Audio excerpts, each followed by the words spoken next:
Welcome to day 11, Delightful Lore. I am Melissa, Melly Knits, and together with my husband, we have a wool side gig that's gone kind of wild, where we grab a bunch of raw wool and then we wash it and then we card it up and get it out to spinners. And this year we did an advent. Our first ever advent, and it's called Delightful, and it's 12 days where we featured 6 fine wool breeds, 6 exotics, and 6 Canadian artisan handmade treasures. So where we are for day 11, because it's a 12-day advent, we're calling this the finale part 1. This is the finale part 1, and it's not a true finale if we do not recap. So previously on Melly Knits, we met Corrydale from Marble Peaks Ranch. This is the straight up, this is the blend with 20% baby camel down. So the warm up and my humps. And then here is the lock, gratuitous lock shot. Gorgeous, gorgeous. Love this day. This one took a lot of people by surprise from what I've been hearing, because a lot of that's Corrydale. I'm like, I know. Way to go. Okay, next we got into Merino from Steitzoff in Montana.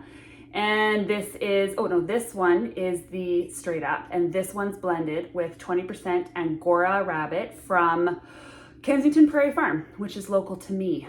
So this one was called Merino, and this one was called the Rabbit of Caerbannig, because no one has commented on that at all, but I'm a big Holy Grail Monty Python fan.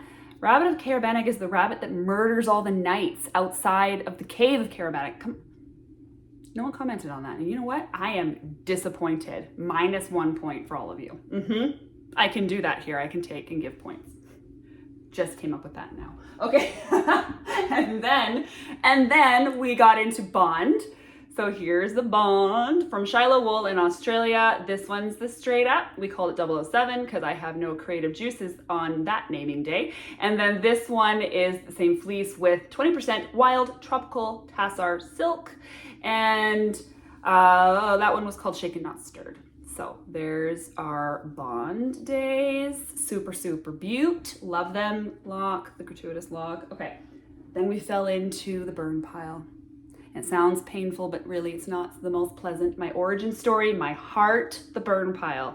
So here we've got the OG day called Feel the Burn, and then we blended it with 20% recycled cashmere, and we got Reclaim Squared, because 2 waste products in 1. Come on. That day my creative juices were on. So hooray for me. There's our gratuitous little mystery lock. We'll never know. We'll never really know.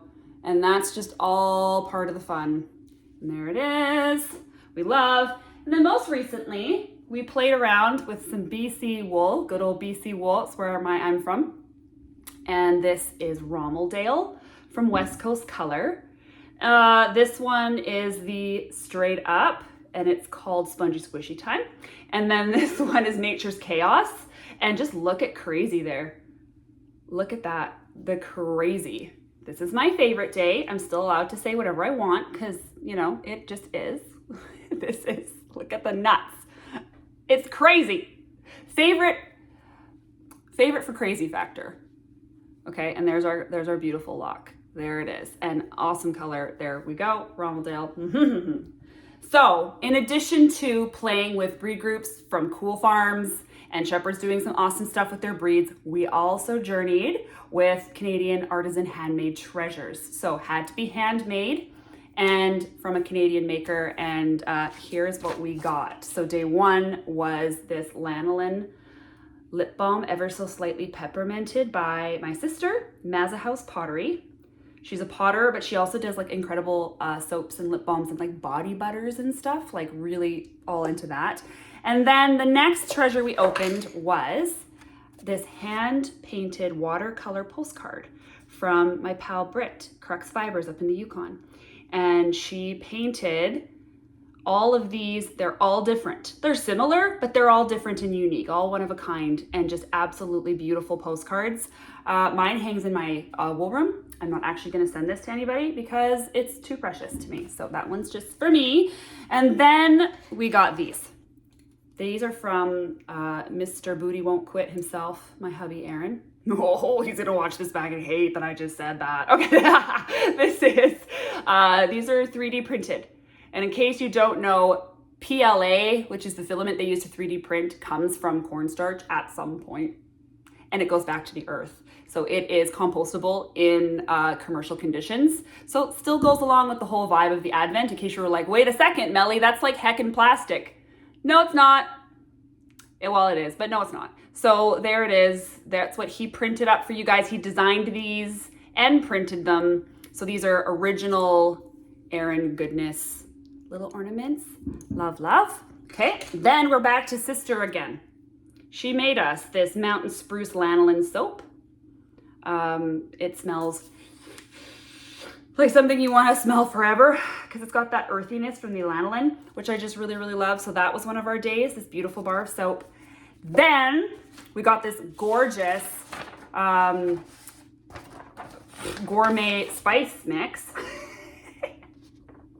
I'm still really sorry that I don't have this one and that this was my best option. Okay, here it is from Preserved Canning in Abbotsford, BC. And this is delicious. It's in a glass jar, fun and reusable, recyclable if you want.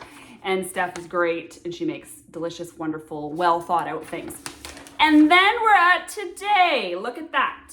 I'm 6 minutes in and I've recapped everything and done an intro. We're killing it.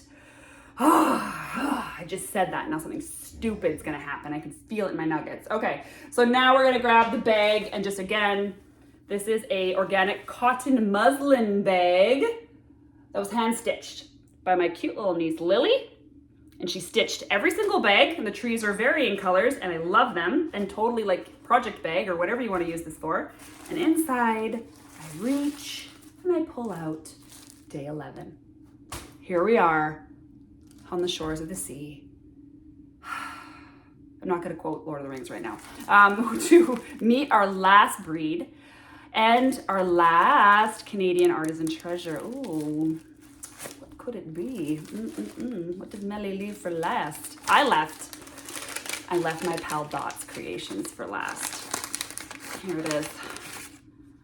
Not even ready for this jelly. Okay, this is Busted Button. So Dot's one of my oldest friends. She's over on Vancouver Island, and she's one of those creative types that's like on the other wavelength. She's thinking of stuff that I'm like, huh? I would never, could never. And so it makes her just marvelous to know. Absolutely marvelous to know, like as a human being, as a person. And then she created, and like this is wood, by the way, which is super fun. She created us this, guys. Let's get it to stop moving so we can see if it'll focus. This is a hand-poured resin progress keeper stitch marker if you want to just pop that onto a ring. And in it is this little white flower bud and a little sprig of greenery that Dot picked. She picked this. Either like from her yard or the park, or I don't know, she told me and I wasn't listening. Okay, let's see if we can show it. Girl, stand still. Hold on. I'm never, ever gonna be, can you see the little bud? Can you? No way, am I actually showing it? Is it showing? I feel like if I could tap the screen right now, it would show. Are we seeing the little white? Oh, no, I'm trying so hard. I've grown so much, but I'm not still strong enough to get that to show to you clearly. But you know, I wouldn't have been able to get that to show to you at all in the first couple episodes, so. Okay, there it is. That's our finale treasure. Isn't that pretty? I love it. My view right now looking through it in the light and this gorgeous little bud. Oh man, I really hope I don't lose this one. I lose all my stitch markers. Okay, there it is. There's our final treasure, guys, from Dot, a Busted Button. Now we get on to the final day. No, the final first plain straight up day, final fleece of our Advent. And would you please behold? And if you're wondering, I legitimately called it Behold. That's the name of day 11. So what you are beholding right now is Cormo lamb in, like, come on. That's a sexy color. Look at that color. That is just, that is like some chocolate magic we got going on here. Okay, so this obviously became the finale for a couple of reasons. This was actually a fleece that we went out and bought. So this wasn't one that we already had on our shelf or anything else. We actually went. I have a local friend who is, do you call her a wool broker? I think that might be what she is. I call her my wool Yoda. Because when I first started doing this, I went to Sherry, Conyagas Textiles, and she taught me how to skirt a fleece. She taught me how to like approach even washing it. I remember her like taking me over to a sink and like giving me this rundown. This was years ago. But Sherry is like a purveyor of really fine fleece. And I've learned about a lot of really amazing farms and amazing wools through Sherry because she's been doing this for a long while and she's just amazing. So this one actually, so this is from Seven Spirits in New York via Sherry at Conyagas Textiles. So I just wanted to put that out there, that this was, I was assisted in choosing this beautiful fleece because I went to Sherry and I'm like, listen, I'm doing this Advent and I've got these fine wools, and I was kind of telling her sort of where I was at. And then I was like, I need like something that's like, for the finale. Like, what am I going to give to people? And she was like, oh, hold up. And then here we went with a Cormo lamb. So not only did it match the color profile that I needed, because the color story that we're telling, right? It's a gradient, it's a fade, and this one just came in perfectly for that. But also to get to handle Cormo lamb, where the heck did the lock go? Oh, here. To get to handle Cormo lamb is an absolute treat. This isn't common. Like, I don't find a lot of Cormo lamb just kicking around. It takes soft to a whole other level. Like, it takes soft to like stupid. It takes soft like heckin' double stupid soft.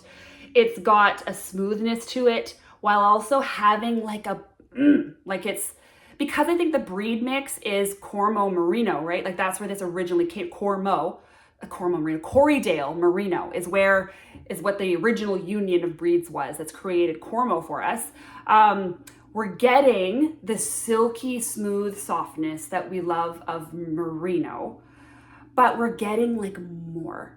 So for anyone who might find Merino to be like, it's okay, you know, maybe they wish it had like, I don't know, a little bit more personality or whatever. Like, you hear it, we all like what we like, okay? But if anyone ever came to me and was like, you know, I had your Merino box and I appreciate that they're all like a little bit different, but like, I don't know, I kind of wish it had like something more, like a bit of like a, just like a to it, then I'm going to point them towards Cormo. That's exactly where I'm going to send somebody. Like, that would be my next stop to find town, would send them to Cormo, because it's got all those qualities you love with like body. I don't know how else to say it. Ooh, like every time I see it, it's like, hey girl, you know, those kind of songs, like that's what plays in my head. It's been a long time. and then all of a sudden we're getting this thing on the wheel and my darling, kind of stuff. And this is what plays in my head. That's ridiculous, that analogy that I just gave you, but it's where we are. It's where we are with Melly Knits part 1 finale. Okay, so here it is. Here we go. We've got our Cormo. We're doing the thing. I'm getting it on the wheel, and I'm gonna normalize rapidly because I just sang 70s like doing it music in my YouTube video. But it's to be, I don't know how else to convey, because for a lot of you out there, you know, so I made 30 Advents and 29 of them went out to people and I kept one. So there's 29 people who are handling this fleece. I used up the whole fleece. So it's not like I can be like, oh, you got to try this and I can get it out to you. And because, as we talked about previously, these fleece are like snowflakes, and that even if the same sheep grew it again and I got it again, it's always going to be a little bit different.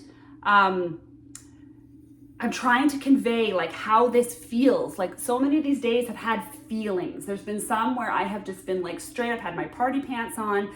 There's some where it's like reverent awe and wonder. There's some where it's like, isn't that like the coolest thing you've ever seen? And there's some where it's like, haha, gotcha, bet you didn't guess it was gonna be that. And this one is like, come and get your love. This one is like, cozy up next to me.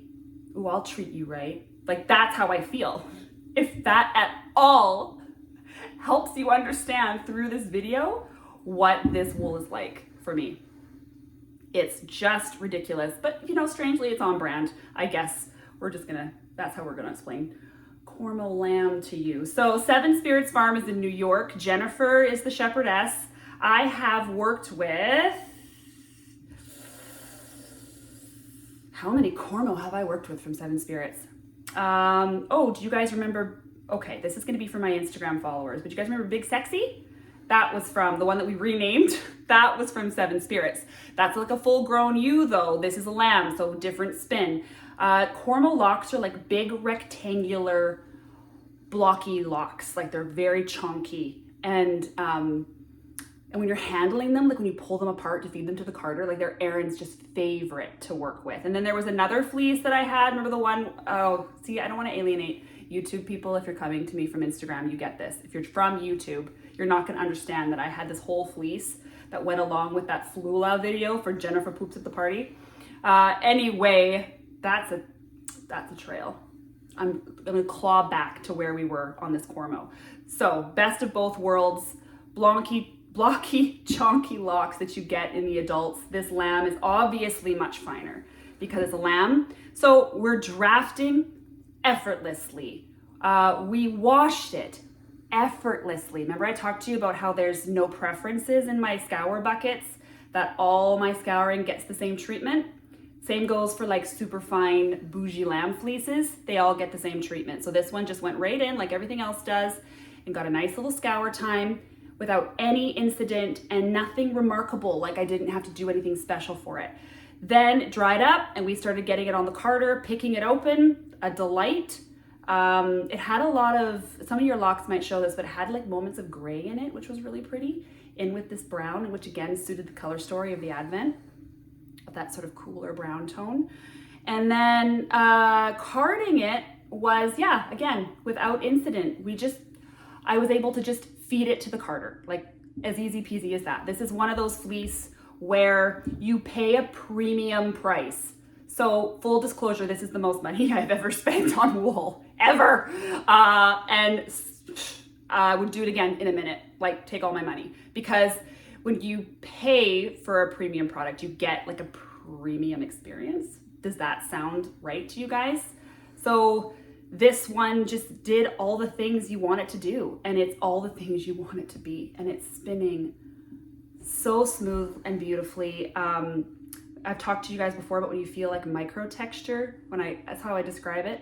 Like some yarns you go like this right down the shaft and it's just like smooth, silky. And then other ones, they play under your fingers. They have this like micro texture feel. This one is somewhere in the middle. It is not smooth. It's got something going on. And I think that's gonna be that body, that crimp, like you're feeling it, right? Because especially even with hand processed wools, we're working with varying staple lengths. If the fleece has varying staple lengths, those varying staple lengths are going to be in your bat.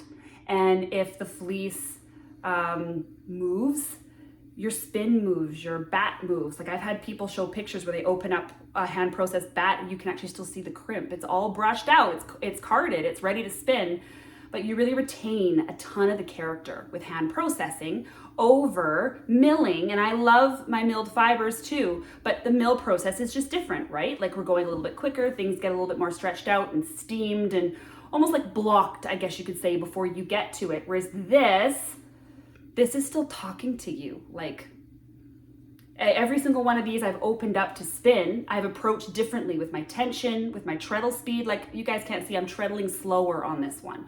So maybe in contrast, you're like, well, she's spinning that exactly the same way she spun the Rommeldale day. And that one definitely had some texture. And like, yes and no. The amount that I have to monitor or manage the spin is different here on all of them. And the amount of challenge. And that's interesting too, because I was having a conversation with a friend who I said that I found that the Angora in day 4 made the merino easier to spin. And she was like, sharply disagree. No. It's my friend Melody from Pacific Coaster Fibers. I got this message from her, and she was like, I totally disagree. She's like, I thought that was like that. I think that was made it more challenging for her. So we're all at where we're at, and like are leaning towards I don't know, maybe the way our muscle memory works, our hands like to move with different fibers. And as I said, I'm a one-trick pony, so everything's gonna get spun like this for me, right? But as far as management goes for this one, why did I tell you the Pacific Coaster story? Where was I going? What was I intending to tell by making that comparison? Oh, because I find this one to be an easy spin. And most of the time people can have fear of fine fiber because it's like, oh, that's gonna be so hard to spin. I'm not gonna be able to like do that, right? I have to get good before I can do it. I have to like get practiced in. And I would say if you ever wanted to treat yourself and jump into fine fiber and you were a little bit like, go for Cormo, give it a shot, because it's like, look at this. I've even got some grip here and some pull. There's no slip. That's a lot of the frustration people have, is either their draft zone locks up and they can't get it to move, or it's not locked enough and they lose their fiber supply onto the wheel, and then you're sitting there doing that invisible dig thing and trying to thread it back through all of your stuff and start again just for it to do the exact same thing all over again. And a lot of that comes with time and practice and tension and treadle or whatever it is you're doing, spinning. But there are some fibers that will give you a bit of an easier go. And this one, I believe, if you're looking for super fine, that will give you an easier go. Cormo, man. Cormo is super fine. That will give you an easier go. Okay. Have we done, a plyback. I always forget the plyback. Always, always, always. Let's see if I can. It's like a little fat there in the middle, but I'm gonna show you anyway. Ugh. Yeah, there's my little chunk spot. Whatever. We won't even see that when we knit it. Let's go like this and see if that will show it any better. There's my color. Look at that color. My Cormo lamb. Delicious. Come and get your love, come and get your love, come and get your love now. That's how I'm feeling spinning this. Okay, we did, what did we do? I introed, I recapped, I showed the day, behold, we talked about Cormo, we spun some Cormo, I showed the plyback, and I think that's it. Okay, so where does this leave us? This leaves us at the end of finale part 1, which means tomorrow, not tomorrow, 2 days from now, we'll have finale part 2. Done, dunsies, and then we'll be dunsies, where we're gonna meet our very last exotic. And this one comes with a story. This exotic, it comes with a great story. It ends really well. It's actually fun all the way through. So can't wait to tell you guys about that. And then also wanted to, because there were questions about sort of our process so if I can get to that, then I'll share the process in like the creating of the advent or packaging it, putting it together, whatever you want to know. So that's it for me. Thanks for being here for finale part 1 and listening to me sing to my Cormo locks. Come and get your love. Not gonna stop ever. Never gonna stop singing to these locks because so truly and really much love to you all. And I have, I just feel like this is all a treasure. So thanks for being here. Thanks for being here. Thanks for being here. Thanks for being here. Shab is gone, or I'd thank him for being here. He really ditched us this episode. And okay, I'll catch you in 2 days for the finale. Okay, bye.